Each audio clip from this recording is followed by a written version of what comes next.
What do you think about emotional intelligence in the workplace? Emotional intelligence in the workplace is critical.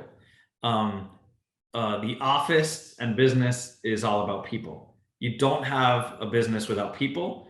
So, for instance, I was reading the other day an article about this mission to Mars that they're planning for 10 years from now or whatever. And they had all the scientists on board, they had everybody, all the tech people, all the agriculturists and Scientologists and all these people going on, all the scientists, sorry, and they were all there, and all the questions were, what are you worried about? And every single answer was about people, was about how are we going to get along, how do we communicate, how do we move things forward. Nobody had any issues around technology, nobody had any issues about the process. It was all about people.